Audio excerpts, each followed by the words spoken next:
नमस्कार दोस्तों, आज मैं आपको एक ऐसी सच्ची वाली डरावनी घटना के बारे में बताने जा रहा हूं, जिसे सुनने के बाद शायद ही आप कभी भी रात के समय किसी शमशान घाट के पास से अकेले जाने की हिम्मत करेंगे। कहा जाता है कि कुछ आत्माएं मरने के बाद भी इस दुनिया को छोड़कर नहीं जाती। उनका अधूरा अंतिम संस्कार या उनका कोई अधूरा दर्द उन्हें भटकती आत्मा बना देता है, और जो भी इंसान गलती से उनके रास्ते में आ जाता है, उसकी ज़िंदगी हमेशा के लिए बदल जाती है। आज की कहानी भी एक ऐसे ही लड़के की है जिसका नाम अमित है। अगर आपको हॉरर कहानियां पसंद है तो वीडियो को लाइक और शेयर जरूर करें। चलिए बिना देर किए शुरू करते हैं आज की ये खौफनाक कहानी। दोस्तों, अमित पिछले 3 साल से शहर में रह के कॉलेज की पढ़ाई कर रहा था। वह पढ़ाई में बहुत अच्छा था, लेकिन शहर की भागदौड़ से थककर जब भी उसे मौका मिलता अपने गाँव चला आता था। उस दिन भी कॉलेज में प्रैक्टिकल क्लास देर तक चल रही थी। जब तक अमित बस स्टैंड पहुंचा, गांव जाने वाली आखिरी बस निकलने ही वाली थी। वह दौड़कर बस में चढ़ गया। उसका गांव शहर से लगभग 2 घंटे की दूरी पर था। तो रात के लगभग 9:30 बजे बस अमित के गांव से 2 किलोमीटर दूर बने छोटे से स्टॉप पर रुकी। अमित 3 साल से इसी बस से अपने गांव आता जाता रहा है, इसीलिए कंडक्टर से उसकी अच्छी जानकारी हो गई थी। कंडक्टर ने आवाज लगाई, अमित जल्दी उतर जाओ, बस पहले ही काफी लेट हो चुकी है। अमित मुस्कुराया, बैग कंधे पर डाला और नीचे उतर गया। बस आगे बढ़ गई। कुछ ही सेकंड में उसकी लाल लाइटें भी अंधेरे में गायब हो गई। अब वहां पर सिर्फ अमित और चारों तरफ फैला हुआ गहरा सन्नाटा। गांव तक पहुंचने का सिर्फ एक ही रास्ता था, और उस रास्ते के बीचों बीच पड़ता था गांव का पुराना शमशान घाट। बचपन से उसने उस जगह की कई डरावनी कहानियां सुनी थी। लोग कहते थे कि रात होने के बाद वहां किसी औरत के रोने की आवाज आती है, और कई लोगों ने तो सफेद साड़ी में एक औरत को भी वहां देखा है। लेकिन अमित इन बातों पर कभी विश्वास नहीं करता था। उसने जेब से मोबाइल निकाला। बैटरी सिर्फ 3% बची थी। उसने मोबाइल की टॉर्च जलाई और तेज कदमों से चलना शुरू कर दिया। ठंडी हवा पेड़ों की टहनियों से टकराकर अजीब आवाजें पैदा कर रही थी। दूर कहीं उल्लू की आवाज सुनाई दे रही थी, और फिर सब बिल्कुल शांत हो गया। इतना शांत कि अमित को अपने कदमों की आवाज भी साफ साफ सुनाई दे रही थी। जैसे जैसे वह शमशान घाट के करीब पहुंच रहा था, हवा और ठंडी होती जा रही थी। अचानक उसे जली हुई लकड़ियों और राख की तेज गंध आने लगी। उसने सोचा शायद शाम को किसी का अंतिम संस्कार हुआ होगा, लेकिन अगले ही पल उसे अपने पीछे किसी के कदमों की आवाज सुनाई दी। ठक ठक ठक। अमित ने तुरंत पीछे मुड़कर देखा, लेकिन वहां पर कोई नहीं था। उसने गहरी सांस ली और खुद से कहा, डरने की कोई बात नहीं, शायद मेरा ही वहम है। वह दोबारा आगे बढ़ा, लेकिन इस बार सिर्फ चंद कदम आगे बढ़ा ही था कि फिर वही आवाज आई, ठक ठक ठक। इस बार ऐसा लग रहा था जैसे कोई उसके बिल्कुल पीछे चल रहा हो। इस बार अमित को थोड़ा डर लगा और उसके माथे पर पसीना भी आ गया। उसने अपनी चाल और तेज कर दी, लेकिन पीछे से आने वाली कदमों की आवाज भी उतनी ही तेज हो गई। तभी शमशान घाट की तरफ से किसी औरत के रोने की आवाज सुनाई दी। फिर धीरे धीरे वह रोना एक भयानक हंसी में बदल गया। अमित के कदम वहीं रुक गए। उसने कांपते हुए हाथों से मोबाइल की टॉर्च उस दिशा में घुमाई, लेकिन वहां पर कोई नहीं था, या शायद कोई था जिसे वह अभी तक देख नहीं पा रहा था। उस अंधेरे में अमित की धड़कन इतनी तेज हो गई कि उसे अपनी धड़कन खुद ही सुनाई दे रही थी। उसने एक बार फिर टॉर्च इधर उधर घुमाई, लेकिन दूर दूर तक सिर्फ राख, अधजली लकड़ियां और हवा में उड़ता धुआं दिखाई दे रहा था। अमित ने मन ही मन भगवान का नाम लिया और तेज कदमों से आगे बढ़ने लगा। अचानक उसकी टॉर्च अपने आप टिमटिमाने लगी, फिर बंद हो गई, क्योंकि मोबाइल की बैटरी खत्म हो चुकी थी। अब अमित के सामने सिर्फ काली रात थी। वह मोबाइल को जेब में रखकर तेज कदमों से चलने लगा। तभी उसे ऐसा महसूस हुआ जैसे किसी ने उसके कंधे पर ठंडा हाथ रख दिया हो। अमित बिजली की तरह पीछे मुड़ा, लेकिन वहां पर कोई नहीं था। उसने घबराकर अपने कंधे को छुआ। वो बर्फ की तरह ठंडा हो चुका था। ये देखकर अमित का गला सूख गया। वह लगभग दौड़ने ही वाला था कि तभी शमशान घाट के अंदर से किसी औरत की धीमी आवाज आई, रुको अमित। ये सुनकर अमित के पैर अपने आप जमीन पर चिपक गए। वो चाहकर भी एक कदम आगे नहीं बढ़ा सका। ऐसा लग रहा था जैसे किसी ने उसके पैरों को जमीन पर चिपका दिया हो। कुछ ही सेकंड बाद सफेद साड़ी पहने एक औरत धीरे धीरे धुएं के बीच से बाहर आती हुई दिखाई दी। उसके लंबे बाल जमीन तक लटक रहे थे। चेहरे पर जले हुए निशान थे। आंखें पूरी तरह से काली और होठों पर एक अजीब सी मुस्कान थी। वह बिना पैर हिलाए हवा में तैरती हुई धीरे धीरे अमित की तरफ बढ़ रही थी। ये देखकर अमित डर के मारे कांपने लगा। उसने पूरी ताकत से अपने पैर उठाए और गांव की तरफ भागना शुरू कर दिया। पीछे से वही डरावनी हंसी लगातार सुनाई दे रही थी।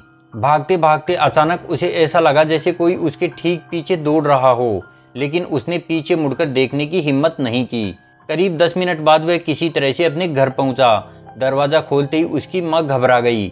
अमित का चेहरा पीला पड़ चुका था, उसकी सांसें तेज चल रही थी और उसका पूरा शरीर कांप रहा था। वह इतना ही बोल पाया, माँ वो मेरे पीछे आ गई है। इतना कहते ही वह बेहोश होकर जमीन पर गिर पड़ा। पूरी रात अमित तेज बुखार से तपता रहा। कभी कभी वह अचानक चीख पड़ता तो कभी नींद में कहता, मुझे मत ले जाओ, मुझे छोड़ दो। सुबह उसके पिता उसे गांव के डॉक्टर के पास ले गए। डॉक्टर ने जांच करने के बाद कहा, शायद ज़्यादा डर जाने की वजह से तेज बुखार आ गया है। दवा दे रहा हूँ, 2-3 दिन में ठीक हो जाएगा। घर वाले डॉक्टर की बात मानकर उसे दवा देने लगे, लेकिन उन्हें क्या पता था कि अमित की बीमारी किसी दवा से ठीक होने वाली नहीं थी, क्योंकि जिसे उसने उस शमशान घाट में देखा था वह अब उसके साथ उसके घर तक आ चुकी थी। अमित ने 2-3 दिन तक कमरे से बाहर निकलने की हिम्मत नहीं की। बुखार कभी थोड़ा कम तो कभी अचानक इतना बढ़ जाता कि पूरा शरीर तपने लगता। डॉक्टर की दवाइयां चल रही थी, लेकिन कोई फायदा नहीं हो रहा था। तीसरे दिन सुबह अमित की मां ने उसे खिड़की खोलकर थोड़ी ताजी हवा लेने को कहा। अमित धीरे धीरे खिड़की के पास गया। उसने बाहर देखा तो आंगन में उसकी छोटी बहन कपड़े सुखा रही थी। सब कुछ बिल्कुल सामान्य लग रहा था, लेकिन तभी आंगन के कोने में लगे पुराने नीम के पेड़ के पीछे से उसे वही सफेद साड़ी दिखाई दी। अमित की सांसें रुक गई। पेड़ के पीछे से 2 काली आंखें उसे घूर रही थी और अगले ही पल वही जला हुआ चेहरा धीरे धीरे बाहर आया। उसके होठों पर वही डरावनी मुस्कान थी। अमित जोर से चीखा, माँ वो आ गई है, वो यहीं खड़ी है। उसकी माँ और पिता दौड़ते हुए बाहर आंगन में आए, लेकिन वहां पर कोई नहीं था। माँ ने अमित का माथा छुआ। बुखार फिर से तेज हो चुका था। उन्होंने उसे समझाया, बेटा तुम अभी भी डर के साए में हो, कुछ नहीं है वहाँ। लेकिन अमित जानता था कि जो उसने देखा वह कोई सपना नहीं था। उस रात करीब 2 बजे अचानक अमित की आंखें खुल गई। कमरे में अजीब सी ठंडी हवा चल रही थी। जब उसने खिड़की की तरफ देखा तो उसका खून जम गया। वही औरत इस बार खिड़की के ठीक बाहर खड़ी उसी को देख रही थी। उसके लंबे बाल हवा में उड़ रहे थे और वह बिना पलक झपकाए अमित को घूर रही थी। धीरे धीरे उसने अपना हाथ उठाया और खिड़की के शीशे पर अपनी उंगलियां फिराने लगी।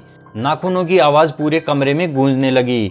अमित डर के मारे चीख पड़ा। घर वाले भागकर कमरे में पहुंचे। अमित की आवाज नहीं निकल रही थी, लेकिन उसने खिड़की की तरफ इशारा किया। जैसे ही उन्होंने खिड़की खोली तो बाहर कोई नहीं था, लेकिन शीशे पर 5 लंबे नाखूनों के निशान साफ दिखाई दे रहे थे। अब पहली बार अमित के पिता भी घबरा गए। अगली सुबह अमित नहाने का पानी भरने के लिए पास बने कुएं पर गया। वो जैसे ही कुएं में झांका तो उसे पानी में अपना चेहरा दिखाई दिया, लेकिन अगले ही पल उसके चेहरे की जगह वही जली हुई चुड़ैल का मुस्कुराता हुआ चेहरा दिखाई दिया। अमित घबराकर पीछे गिर पड़ा और उसी समय कुएं के अंदर से एक धीमी आवाज आई, अमावस्या के दिन मैं तुम्हें लेने आऊंगी अमित। यह सुनते ही अमित बेहोश हो गया। जब उसे होश आया तो पूरे गांव में ये बात फैल चुकी थी। अब घर वालों को भी यकीन होने लगा था कि अमित के साथ कुछ तो अनहोनी हो रही है। अमित के पिता तुरंत गांव के मंदिर के पंडित जी के पास पहुंचे। उन्हें बिल्कुल भी अंदाजा नहीं था कि पुजारी जी जो सच्चाई बताने वाले थे, यह सुनकर पूरे परिवार के पैरों तले से जमीन खिसकने वाली थी। उसी शाम गांव के सबसे पुराने शिव मंदिर के पुजारी जी पंडित हरिदास जी अमित के घर पहुंचे। उनकी उम्र लगभग 70 साल थी। सफेद दाढ़ी, माथे पर बड़ा सा तिलक और हाथ में रुद्राक्ष की माला। गांव वाले कहते हैं कि उन्होंने अपने जीवन में कई ऐसी घटनाएं देखी थी जिनका जवाब किसी भी डॉक्टर या विज्ञान के पास नहीं था। पुजारी जी जैसे ही घर के आंगन में पहुंचे, अचानक तेज हवा चलने लगी। आंगन में रखा तुलसी का दीपक अपने आप बुझ गया। पुजारी जी कुछ पल के लिए वहीं रुक गए। उन्होंने चारों तरफ नजर दौड़ाई और गंभीर आवाज में बोले, इस जगह पर कोई तो अशुभ व्यक्ति है और वह अभी भी यहीं खड़ी हमें देख रही है। इतना सुनते ही अमित की माँ के हाथ कांपने लगे। फिर पुजारी जी सीधे उस कमरे में गए जहां अमित लेटा हुआ था।